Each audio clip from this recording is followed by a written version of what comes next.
கர்த்தருடைய பரிசுத்த நாமத்திற்கு ஸ்தோத்திரம். இன்னைக்கு நம்ம 9வது பர்வதத்தை தியானிக்க இருக்கிறோம். ஜெபத்தோடு இந்த செய்திக்குள்ளே கடந்து செல்வோம். எந்தன் காண்பாலயானவரே, என்னை காக்கும் தெய்வம் நீரே. எந்தன் காண்மலையானவரே, என்னை காக்கும் தெய்வம் நீரே. வாழமை மாட்சிமை நிறைந்தவரே, மகிமைக்கு பாத்திரரே. வாழமை மாட்சிமை நிறைந்தவரே, மகிமைக்கு பாத்திரரே. ஆராதனை உமக்கே, ஆராதனை உமக்கே, ஆராதனை உமக்கே, ஆராதனை உமக்கே. உந்தன் சிறகுகளே நிழலில் என்று மகிழ செய்தீர். உந்தன் சிறகுகளே நிழலில் என்று மகிழ செய்தீர். தூயவரே என் துணையாளரே, துதிக்கு பாத்திரரே. தூயவரே என் துணையாளரே, துதிக்கு பாத்திரரே. உரரா ரிவரா ஒப்பாரா ஒவரா, ரிகாரா ரிகரா, ரிபாரா ரிகரா. எந்தன் பலவீன நேரங்களில் பாம் கிருபை தந்தேரையா. எந்தன் பலவீன நேரங்களில் பாம் கிருபை தந்தேரையா. இயேசு ராஜா என் பலனாயினீர், எதற்கும் பயமில்லையே. இயேசு ராஜா என் பலனாயினீர், எதற்கும் பயமில்லையே. உரீரா உரீரா, ரிரீரா ரிரீரா, ரெபாரா ரெபாரா, ரிகாரா ரிகாரா. என்ற உயிருள்ள நாட்கள் எல்லாம் உம்மை புகழ்ந்து பாடிடுவேன். எந்தன் உயிருள்ள நாட்கள் எல்லாம் உம்மை புகழ்ந்து பாடிடுவேன். ராஜா நீர் செய்த நன்மைகளை எண்ணிய துதித்திடுவேன். ராஜா நீர் செய்த நன்மைகளை சொல்லியே துதித்திடுவேன். இயேசுவின் நாமத்தினாலே ஜெபங்கள் பிதாவே, ஆமென். கர்த்தருடைய பரிசுத்த நாமத்திற்கு ஸ்தோத்திரம். நம்ம ஒரு தொடர் செய்தியை தியானித்துக் கொண்டிருக்கிறோம். அது பர்வதம். முதலாக ஒரு பர்வதத்தை பார்த்தோம். அது எதிர்பாராத பர்வதம். நம்ம வாழ்க்கையில ஒரு பிரச்சனை வரும். அந்த பிரச்சனை எப்படி வரும் அப்படின்னு நம்ம எதிர்பாராத பிரச்சனை. அது முதல் பர்வதம். இரண்டாவது ஒரு ஒத்தாசை ஒரு பர்வதத்தை பார்த்தோம். நம்ம அந்த பர்வதத்தை பார்த்தா நமக்கு ஒத்தாசை கிடைக்கும். மூன்றாவதாக நாம் நோக்கி பார்க்க வேண்டிய பர்வதத்தை பார்த்தோம். அது நாலாவதாக பர்வதம். ஐந்தாவது ஒரு பெரிய பர்வதத்தை நம்ம பார்த்தோம். ஆறாவது கேடு உண்டாக்கும் பர்வதம். ஏழாவது பழி வாங்கும் பர்வதம். எட்டாவது ஊழியம் செய்கிற பர்வதம். இந்த 8 பர்வதங்களை நம்ம பார்த்து முடிச்சாச்சு. இன்னைக்கு நம்ம பார்க்க போற பர்வதத்தை தடுக்கும் பர்வதம். என்னதுங்க? தடுக்கும். எதை தடுக்கும்? உங்களுக்கு கிடைக்க வேண்டிய ஆசீர்வாதத்தை தடுக்கும். உங்களுக்கு வர வேண்டிய ஜெபத்திற்கு பதிலை தடுக்கும் அந்த பர்வதம். இந்த பர்வதத்தை நீங்க பார்க்க முடியாது. பார்வனை பார்க்க முடியுமா? எஸ், பார்வனை பார்க்க முடியும். நம்ம பார்த்த பர்வதத்தை ஊழியம்ங்கிற பர்வதம், பாலியங்க சொன்னேன், பார்க்க முடியும். எல்லாத்தையும் பாலியத்தை பெரிய பர்வதம் போல இருக்கிற ஊழியத்தை பார்க்க முடியாது. ஆனா இதை பார்க்க முடியாது. ஆனா இது என்ன செய்யுங்கிறத நம்ம பார்க்கலாம். வாசிப்போமா? தானியேல் எடுத்துக்கணும். 10வது அதிகாரம் 3வது. தானியேல் 10:3. இப்ப தானியேலுக்கு ஒரு பிரச்சனை. என்ன பிரச்சனை அப்படின்னு கேட்டீங்கன்னா, அவர் ஒரு தரிசனத்தை பார்க்கிறார். பார்க்கும் பொழுது வாசிப்போமா? 10வது அதிகாரம் 1வது வசனம். இப்ப தானியேலுக்கு ஒரு காரியம் வெளிப்படுத்தப்பட்டுச்சு. ஒரு காரியம்னா, தானியேல் யாருன்னா ஒரு தீர்க்கதரிசி. அந்த தீர்க்கதரிசிக்கு ஆண்டவர் ஒரு தரிசனத்தை கொடுத்துட்டார். ஆனா அந்த தரிசனத்துடைய பொருள் என்ன அப்படின்னு தெரியும். சரியா? அதான் முதல் வசனத்தை வாசிக்கிறேன். தானியேல் 10வது அதிகாரம் 1வது வசனம். பெர்ஷியா ராஜாவாகிய கோரேஸ் அரசாண்ட 3ஆம் வருஷத்திலே பெல்சாத்சார் என பெயரிடப்பட்ட தானியேலுக்கு ஒரு காரியம் வெளிப்படுத்தப்பட்டது. ஒரு காரியம். ஆனா அது என்னன்னு அவருக்கு தெரியாது. இப்ப இவருக்கு என்ன ஆசைன்னா, ஆண்டவர் வெளிப்படுத்திட்டாரு, அது என்ன எனக்கு தெரியும். இதுதான் அவருடைய நோக்கம். இதான் நோக்கம். இந்த காரியத்தின் அவன் கவனித்து தரிசனத்தை அறிந்து கொண்டான். பொருளை அறிந்து கொண்டான். எக்ஸ்பிளனேஷன் அவருக்கு தெரியும். சரி, அந்த நாட்களிலே தானியேலாகிய நான் 3 வாரம் முழுவதும் துக்கித்துக் கொண்டிருந்தேன். துக்கித்துக் கொண்டிருக்கிறது என்ன அப்படின்னு நீங்க கேட்டீங்கன்னா, நமக்கு ஒரு கனவு வருது, அது நம்ம மறந்துடும். ஆனா இவர் ஒரு தீர்க்கதரிசி, இவருக்கு எதிர்காலத்தை குறித்து ஆண்டவர் ஒரு காரியத்தை வெளிப்படுத்திட்டார். இப்ப அதனுடைய பொருள் தெரிந்தவருக்கு அதுக்கு அவர் என்ன செய்யறாருன்னா, ஒரு ஜெபம் பிளஸ் ஃபாஸ்டிங், உபவாசத்தோடு உள்ள ஜெபம். இது ஒரு வித்தியாசமான ஒரு உபவாசம். நம்ம ஊழியக்காரர்கள்லாம், சோகால்டு ஊழியக்காரர்கள், அவங்க ஃபாஸ்டிங் இருந்தாங்கன்னா அவங்க கதவை மூடிடுவாங்க. ஃபாஸ்டிங்கை குறித்து நான் உங்களுக்கு ஒரு நடந்த சம்பவத்தை நான் சொல்றேன். பிரதர் சாம் ஜெபத்துறை அவருடைய ஒரு அனுபவத்தை சொன்னாருங்க. என்ன அப்படின்னு கேட்டீங்கன்னா, அவர் 40 நாள் சாப்பிடாம தண்ணி மாத்திரம் குடித்துக்கிட்டு உபவாசம் இருக்க அவருக்கு ஒரு பிளான் இருந்துச்சு. ஆண்டவரோட ஒரு ஐக்கியத்தை பண்றதுக்கு. அவர் இன்கம் டாக்ஸ் ஆபீஸ்ல வேலை பார்க்கிறார். இந்த மாதிரி அங்க உட்காந்துட்டு வேலை பார்த்துக்கிட்டு இதை செய்ய முடியாது. 40 நாள் ஃபாஸ்டிங்காக பெர்மிஷன் கேட்டிருக்காரு. இவருடைய சீஃப் இருக்கு, நிறைய சொல்ற 6-7 மாசம் எனக்கு லீவ் கலெக்ட் பண்ணி வச்சிருக்கேன், 40 நாளுங்கிறது ஒரு மேட்டரே கிடையாது, அப்ளை பண்றவங்க அந்த சீஃப் கூப்பிட்டாரு. என்னது, நீ சாப்பிடாம உபவாசம் இருந்து ஜெபம் பண்ண போறீங்க, நல்லா பார்த்துக்கோங்க, என் வரும்போது செத்து இது வேற போறாங்க, நம்ம ஒரு நேரம் சாப்பிடாட்டாலே டென்ஷன் ஆயிடும்ட்டு கிண்டல் அடிச்சு அனுப்பிட்டாங்க. இதற்காக ஒரு இடத்த சொல்றாரு. அங்க உபவாசம் இருக்கிறவங்களுக்காகவே அது கட்டப்பட்டிருக்கலாம். அங்க ஒரு ரூம் இருக்குமா, பாத்ரூம் காமனா இருக்குமா, ஒரு ரூம், ஒரு ஃபேன் இருக்கும், கட்டில் இருக்கும், டேபிள் இருக்கும். வெளியில ஒரு பெரிய பானையில தண்ணி மட்டும் வச்சிருவாங்க. இவ்வளவு நாள் தண்ணி குடிச்சுக்கோ, நான் சாப்பாடு கிடைக்கும். 40 நாள் நீ பிக்ஸ் பண்ணிட்டியா, நீ டேட்டை போட்டுக்கோ, எங்கள்கிட்ட எதுவும் கேட்காது, நீ வா போ, ஆனா உங்களுக்கு தண்ணி மட்டும் தான் கொடுப்போம். ஒரு மலை அடிவாரத்தில் இருக்கிற ஒரு இடம். இந்த இடத்துல போய் முழங்கால் போட்டு ஆண்டோட்ட ஜெபிக்க ஆரம்பிச்சாராம்.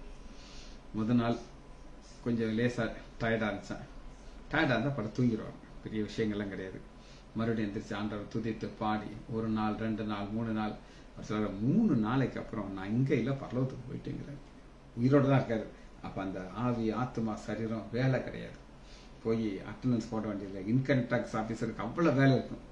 ஆனா தானியேலுக்கு அப்படி செய்ய முடியாது. அதனால அவருடைய உபவாசம் எப்படி இருந்துச்சு அப்படின்னு நீங்க கேட்டீங்கன்னா, பாருங்க 3ஆம் வசனம், அந்த 3 வாரங்கள் நான் நிறைவேறும் ருசிகரமான அப்பத்தை நான் புசிக்கல. இந்த ருசிகரமான அப்பம் அப்படின்னா நீங்க உங்களுக்கு புரியதுக்கு ஸ்பெஷல் கீ ரோஸ்ட் அது சாப்பிட மாட்டாங்க. ஆனா அந்த வீட்டு தோசை இருக்கு பாத்தீங்களா, சின்னதா ரவுண்டா கொஞ்சமா எண்ணெய் ஊற்றி அது ஒரு தோசை, அப்படி ஒரு 2 தோசை சாப்பிட்டு நான் நினைக்கிறேன். அப்ப அவர் என்ன சொல்றாங்க, ருசிகரமான அப்பத்தை நான் புசிக்கவில்லை, இறைச்சியும் திராசரும். அப்ப வெஜிடேரியன் சாப்பாடு மட்டும் சாப்பிடுறாரு. ஏன்னா நம்ம பிரதர் சாப் ஜெபத்துறை மாதிரி இவர் லீவ் போட்டுட்டு போய் உட்கார முடியாது, வேலை பார்க்கணும், எத்தனையோ அவருக்கு பொறுப்புகள் இருக்கு. அதனால வெஜிடேரியன் சாப்பாடு, திராட்சை ரசம் வந்து லக்ஸரி, வெறும் தண்ணி குடிச்சுக்கிட்டு குட்டி தோசை, என்ன தோசை, வீட்டு தோசை சாப்பிட்டுட்டு உபவாசம் இருக்கிற. அடுத்து பாருங்க, நான் பரிமள தைலம் பூசிக்கொள்ளவில்லை. அப்போ சென்ட் அடிக்கல. அது அங்க ராஜ சமூகத்துல போகும்போது இதெல்லாம் பூசிக்கிட்டு தான் போகணும், ரூல்ஸ். ஆனா இவருடைய உபவாசம் பாத்தீங்கன்னா, இது யாருக்காகனா வேலை செய்வர்களுக்காக உள்ள உபவாசம். சரி, இப்படி இருக்கும் பொழுது அவருக்கு ஒரு தரிசனத்தை பார்க்கிறார். ஒரு பெரிய ஆற்றங்கரையிலே நான் இக்கத்தேல் என்னும் பெரிய என் கண்களை ஏற்கலே ஒரு சணல் வஸ்திரம் தரித்து தன் அறை உப்பாசின் தங்கத்தை ஒரு புருஷனை கண்டேன். சரி, இவருக்கு இது யாரு, எனக்கு விளக்கம் வேணும். அவருடைய சரீரம் படிக பச்சை போலவும், அவருடைய முகம் மின்னலின் பிரகாசத்தை போலும், அவருடைய கண்கள் எரிகிற தீபத்தை போலும், அவருடைய புயங்கள், அவருடைய கால்கள் துலக்கப்பட்ட வெண்கலத்தை போலும், அவருடைய வார்த்தைகள் ஜன சத்தத்தின் கூட்டத்தை கொண்டிருக்கு. இது யார் அப்படின்னு நீங்க கேட்டீங்கன்னா, இது நம்முடைய ஆண்டவராகிய இயேசு கிறிஸ்து தான்.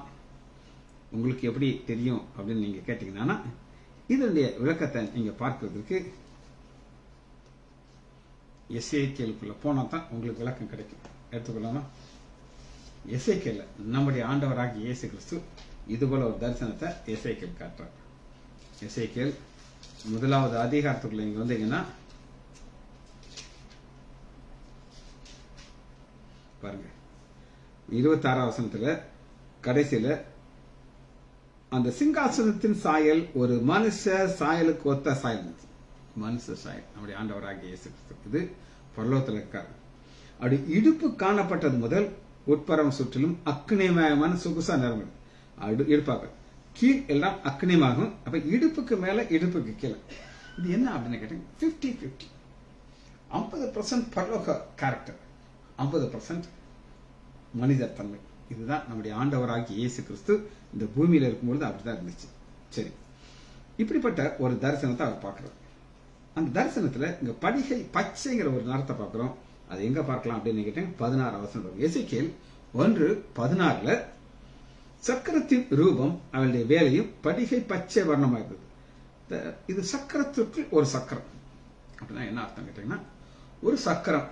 அது என்ன அப்படின்னு கேட்டீங்கன்னா, நம்முடைய ஆண்டவராக இயேசு கிறிஸ்து இந்த பூமிக்கு ஒரு மனிதனாக வருகிறார். தனக்கு கொடுக்கப்பட்ட வேலையெல்லாம் முடிச்சுட்டு பரலோக போய் பிதாவுடைய படத்தில் அமர்ந்துட்டார். ஒரு சைக்கிள் கம்ப்ளீட் ஆயிடுச்சு. இந்த சைக்கிள் தான் ஒரு சக்கரம். இந்த சக்கரத்திற்குள்ள ஒரு சக்கரம். அது என்னன்னா மனித தன்மைங்கிற ஒரு சக்கரம் கடவுளுடைய தன்மைக்குள்ள உட்காந்துருக்கு. அதான் நீங்க பார்க்கணும். அதனாலதான் சக்கரங்கள் ரூபமும் அவருடைய வேலைகளும் படிகை பச்சை வர்ணமா இருந்தது.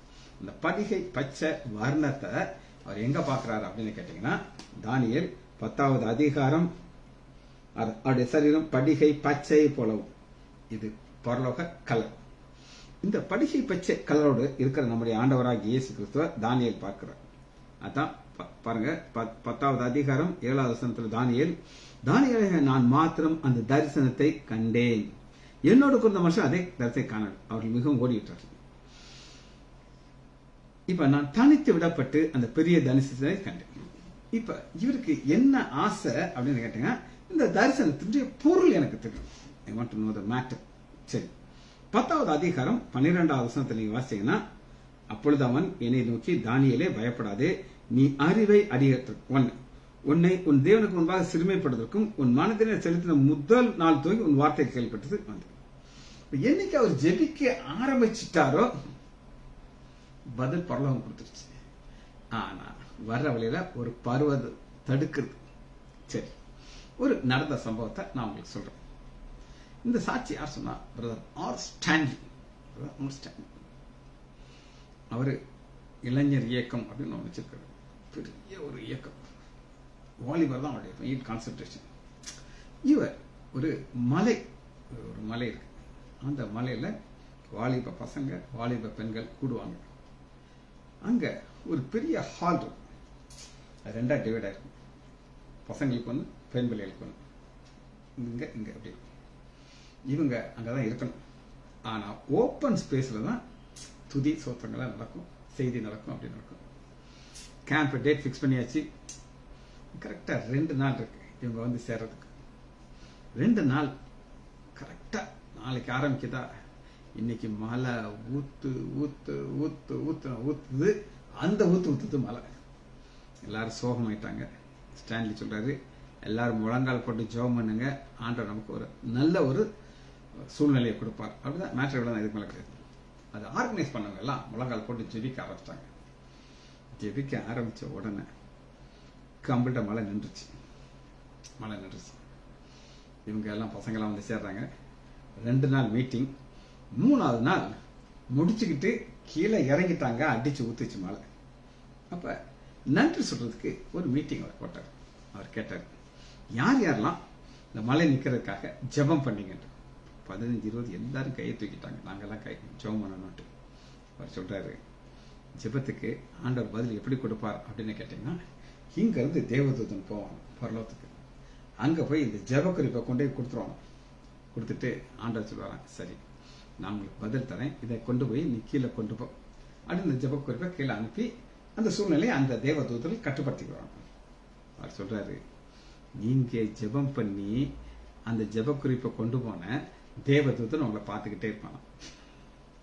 நீங்க அடுத்து ஆண்டவருக்கு பிரியமா நீங்க இல்லைன்னா அடுத்த ஜெப குறிப்பு கொடுத்தா அவன் என்ன செய்வானா, அதை எடுத்து ரெக்கைக்குள்ள வச்சுக்கிடுவானா, அங்க கொடுக்க மாட்டான். ஏன்டா உனக்கெல்லாம் போய் நாங்க அதை செய்யலாமா அப்படின்னு சொல்லி ஒரு கதை சொன்னார். அது நடந்த சம்பவம். இப்ப நான் என்ன சொல்ல விரும்புகிறேன் அப்படின்னா, நமக்கு ஜெப குறிப்புங்கிறது பரலோகத்துக்கு போகுது. அதான் போயிடுச்சு, கேட்கப்பட்டது. 13 இப்ப நம்ம ஒரு பர்வதத்தை பார்க்கிறோம். இந்த பர்வதத்தை பார்க்க முடியுமா? முடியாது. பார்ப்போமா? பெர்ஷியா ராஜான் அதிபதி 21 நாள் மட்டும் என்னோட எதிர்த்து நின்றார். இதுக்கு தான் நான் சொன்னேன் தடுக்கும் பர்வதம். இது ஜெபத்தை தடுக்குது. தானியேல் ஜெபம் பண்ண உடனே அங்கிருந்து பதில் வந்துருச்சு. ஆனா இது தடுக்குது. பாருங்க, மிகாவேல் எனக்கு உதவியாக வந்தான், அதெல்லாம் நாங்க பெர்ஷியா ராஜ்யத்திலே தங்கியிருந்தோம். மிகாவேல் யார் அப்படின்னு யுத்தத்துக்கு வரவர் மிகாவேல். அவர் ஒரு தேவதூதன். ஆனா அவர் ஸ்பெஷலிஸ்ட் வார். இது ஸ்டார் வார் அப்படின்னு பாக்குறோம். இப்படி நடந்துகிட்டு இருக்கும் பொழுது என்ன ஒரு விசேஷமான ஒரு காரியம் உங்களுக்கு பாக்குறேன்னா 14வது வசனத்துக்கு வரும். தானியேல் 10:14. அப்பொழுது மனுபுத்திரில் சாயலாக ஒருவன் என் உதடுகளை தொட்டான். உடனே நான் என் வாயை திறந்து பேசினேன். தரிசனத்திலே அடுத்து என்ன சொல்கிறார் அப்படின்னா, பிரியமான புருஷனை 19வது வசனம், பயப்படாது, உனக்கு சமாதானம் உண்டாது, திடன்கொள். இப்படி இருக்கும்பொழுது இப்ப சொல்றாரு, அப்பொழுது நான் இப்பொழுது உன்னிடத்துல வந்த காரணம் தெரியுமா, நான் பெர்ஷியா பிரபு யுத்தம் பண்ண திரும்ப போகிறேன். அப்போ ஒரு ஸ்டார் வார் நடந்துகிட்டே இருக்கு. நமக்கு இந்த பர்வதத்தை பார்க்க முடியாது. ஆனா இந்த இது யார் அப்படின்னு நீங்க கேட்டீங்கன்னா, ஸ்டார் வார் யாருன்னா பார்க்க போயிடும். இது யார் வாசிப்போமா? எபேசியர் எடுத்துக்கொள்ளுங்கள். இந்த தடுக்கும் பர்வதம் எங்கே இருக்கு? லொகேஷன் 6வது அதிகாரம் 12வது வசனம். இங்கதான் உட்கார்ந்துட்டு இருக்கு. 6:12. ஏனெனில் மாமிசத்தோடும் ரத்தத்தோடும் துரைத்தத்தோடும் ரதியத்தோடும் பிரபஞ்சத்தின் அந்தகார லோகாதிபதிகளோடும் வானமண்டலத்துள்ள பொல்லாத சேனலும் நமக்கு போராட்டம். இதை நம்ம பார்க்க முடியாது. ஆனா அது மண்டலத்துல ஆடிக்கிட்டு இருக்கும், தொங்கிக்கிட்டு இருக்கும். இது என்ன செய்யப்படும்? இது அங்கிருந்து நீக்கப்படும். இது எப்படி நீக்கப்படும் அப்படின்னு நீங்க கேட்டீங்கன்னா எடுத்துக்கொள்ளணும். இது பிரச்சனை எங்க வரும் அப்படின்னு கேட்டா 1 தெசலோனிக்கேயர் 4வது அதிகாரம் 16வது வசனத்துல நம்முடைய ஆண்டவராகிய இயேசு கிறிஸ்து மத்திய ஆகாயத்துல வந்துகிட்டு இருக்கிறார். சபை இங்கிருந்து எடுத்துக்கொள்ளும் போது ஃபர்ஸ்ட் ஒரு எக்காலத்தை பார்க்கணும். கர்த்தர் தாமே ஆரவாரத்தோடும் பிரதான தூதனுடைய சத்தத்தோடும் தேவ எக்காலத்தோடும் வானத்திலிருந்து இறங்கி வருவார். ஃபர்ஸ்ட் ஒரு எக்காலம் ஊதாங்க. ஊதும் போது என்ன நடக்கும் அப்படின்னு கேட்டீங்கன்னா, இந்த ஆகாய மண்டலத்தில் இருக்கிற பிசாசெல்லாம் அல்லது அடிச்சு ஓடி போயிடும். அது இருந்துச்சுன்னா நம்மளை மத்திய ஆயத்தில் ஆண்டவர் சந்திக்க விடாது. அதனாலதான் தேவனுடைய பிரதான தூதனுடைய சத்தத்தை கேட்ட உடனே அல்லது அடிச்சு ஓடி போயிடும். சரி, இன்னொரு காரியத்தை இது நான் உங்களுக்கு சொல்லிக் கொடுக்க போறேன். இது எங்க இருக்குது அப்படின்னு கேட்டாங்க. எபேசியர் 2வது அதிகாரம்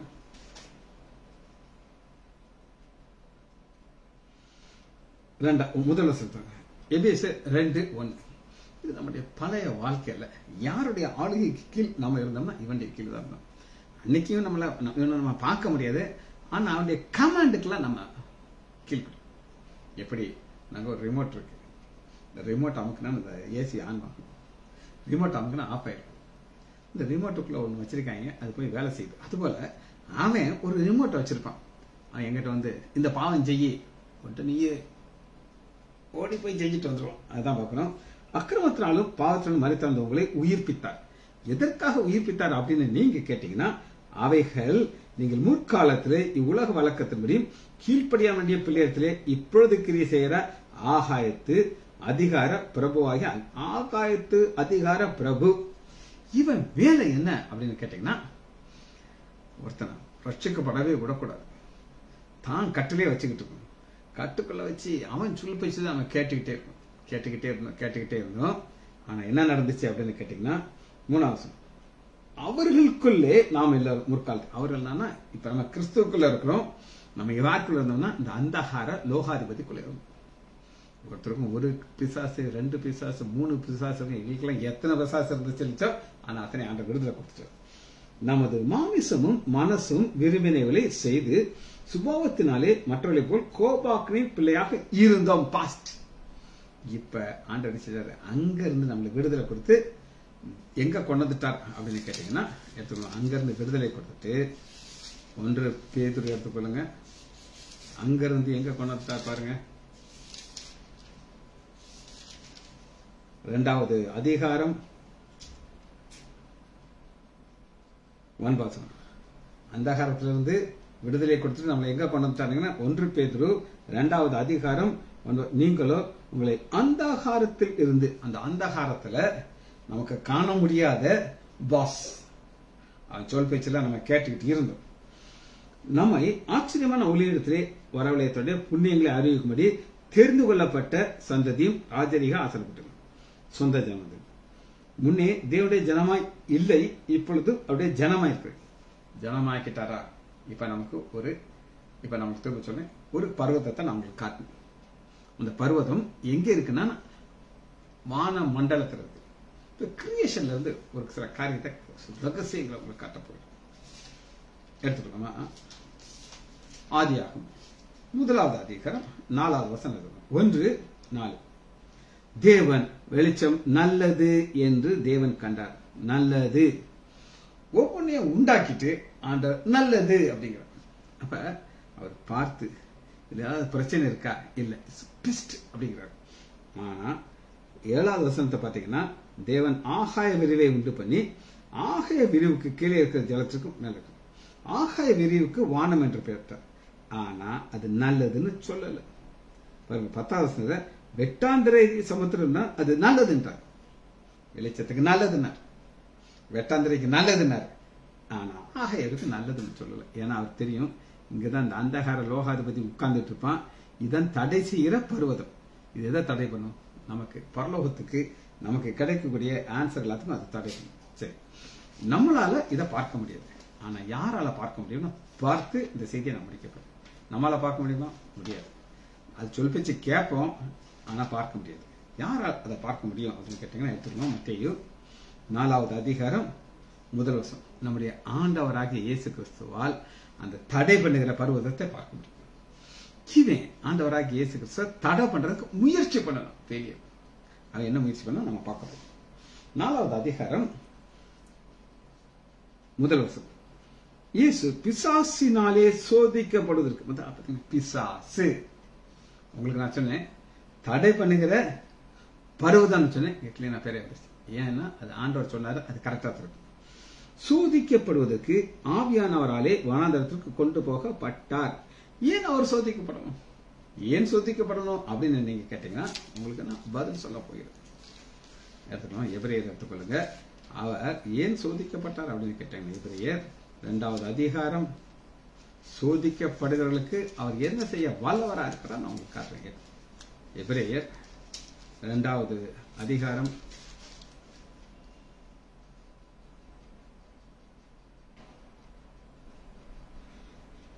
18. அதனால் அவர் தாமே சோதிக்கப்பட்டு பாடுபட்டதுனாலே அவர் சோதிக்கப்பட்டவர்களுக்கு உதவி செய்ய வளர்றார். அவருக்கு எல்லா பாடுகள் வழியா இருக்க. நமக்கு அந்த பிரச்சனை இருந்துச்சுன்னா அவருக்கு தெரியும். ஒரு ராணி ஒருத்தி இருந்தார், செகண்ட் மேரி. அவர் பெரிய ஒரு மோசமான பொம்பை, கொடுங்கோல் ஆட்சி செய்தார். அவளுடைய காலத்துல பஞ்சம் தலைவரிச்சாரு. அவளுடைய அரண்மனைக்கு முன்னாடி நின்றுட்டு மக்கள் சொல்றாங்க, we want bread, சாப்பாடு, நம்ம ரொட்டி சோறு கேட்கறாங்க. we want bread. அவ செழிப்பா இருக்க. அவ சொல்றா, பிரெட் கிடைக்கலாம், கேக் வாங்கி சாப்பிட சொல்லிட்டா. என்கிட்ட வந்து கேட்டுங்க, eat cake if you don't have bread அப்படின்ட்டு. கோவம் வந்துச்சு. எல்லாம் தடதான் வந்து அவளை அங்கே தள்ளி விட்டு பண்ணி விட்டாங்க. அப்ப அவளுக்கு தெரியாது பஞ்சம்னா என்னது, ராஜ வம்சத்துல வாழ்ந்த. ஆனா நம்முடைய ஆண்டவர் யார் அப்படின்னு கேட்டீங்கன்னா, அவருக்கு பசி உண்டாயிற்று. பாருங்க, அப்படி சோதனைக்காரன் முதல்ல பிசாசனவன்னு சொல்லி தடை பண்ற சொல்லி இப்ப யாரை பார்க்கணும்? சோதனைக்காரன். அடுத்து வந்து, நீர் தேவனுடைய குமாரனே ஆனால் இந்த கல்லுகள் அப்பமாக. இவராளுக்கு வல்லமை இருக்கா? எஸ் இருக்கு, ஆனா செய்ய மாட்டார். ஏன் செய்ய மாட்டார் அப்படின்னு நீங்க கேட்டீங்கன்னா, ஒரு காரியத்தை செஞ்சாச்சுன்னா அதன் மூலமாக அவருடைய நாம மகிமைப்படும். இப்ப வானத்திலிருந்து அப்பத்தை இறக்குனார், 5000 பேரை போஷித்தாரு. ஆனா அது பிதாவுடைய சித்தத்தை செய்தார். ஆனா சாத்தான் சொல்லி கேட்க மாட்டார். அவர் சொல்றாரு, மனுஷன் அப்பத்தினாலே மாத்திரம் இல்ல தேவனுடைய வாயில் பிள்ளை பண்றது எழுதி இருக்கிறது, ரிட்டர்ன் வேர்ட். நம்ம ஏன் இதை நம்ம அளவா போறோம்னு கேட்டீங்கன்னா, பிசாசை ஜெயிக்கிறது வசனம் தான், வேற ஆப்ஷனே கிடையாது. அது பாருங்க. அப்பொழுது பிசாசு அவரை பரிசுத்த நகரத்திற்கு கொண்டு போய் தேவாலயத்து உட்புறத்தில் அவரை நிறுத்தி, இங்க நீங்க என்ன பார்க்கணும் அப்படின்னு கேட்டீங்கன்னா, சாத்தானுடைய வல்லமை பவர் இருக்கா? எஸ் இருக்கு. இல்லை நீங்க சொல்ல முடியாது. இப்ப என்னுடைய அண்ணன் இருக்கார், டாக்டர் ஹெச் லைசாண்டர், ரெஜிடன்ட் லைசாண்டர். அவரை சார் இங்க யாரு இருக்கா, யாருமே பவரான யாரும் இல்லை, எல்லாம் பவர் போனதான் இங்க இருக்கு, மரியாதை வச்சுக்கோங்க. அவங்க சார் வாங்க சார் பிரேயர் ஹாலில் வந்து உட்காருங்க, தம்பி கிளாஸ் எடுக்காருன்னு சொன்னா முடியுமா, ஆய பத்திட்டு ஒரே பேர் நான் சொல்ல மாட்டேன்ட்டு. ஆனா இங்க அந்த சோதனைக்காரன் பிசாசு நம்முடைய ஆண்டவராக இயேசு கிறிஸ்துவை பரிசுத்த நகரம் எருசலேம் கொண்டு போய் தேவாலய உப்பில் நிறுத்தி, அந்த அளவு உனக்கு வல்லமை இருக்கு, நீங்க கம்மியா இடப்பற்றக்கூடாது, நீர் தேவனுடைய குமாரனால் தாழ கொதியும் என்றால் தம்முடைய தூதர்களுக்கு கட்டளையிடுவார், ஒரு பாதங்கள் கல்லில் இடாதபடி உங்களை சங்கீதம் 91 எடுத்துதான் அவன் பேசுறான்.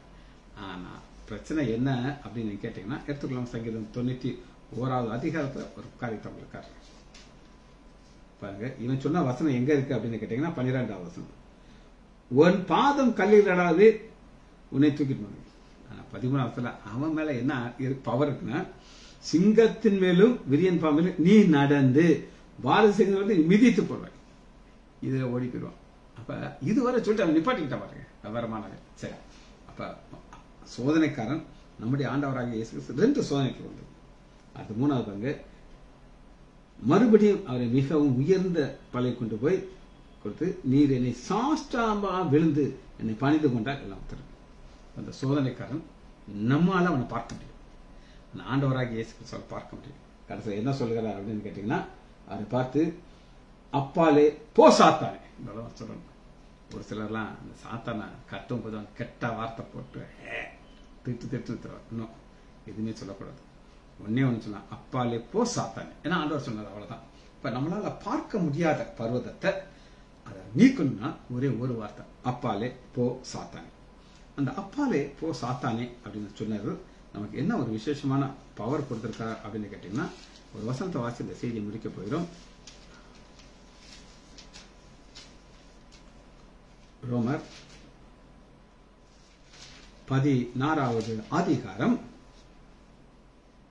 20வது வசனம். இப்ப நம்மளால பார்க்க முடியாது, அது தடுக்கும் பர்வதம்.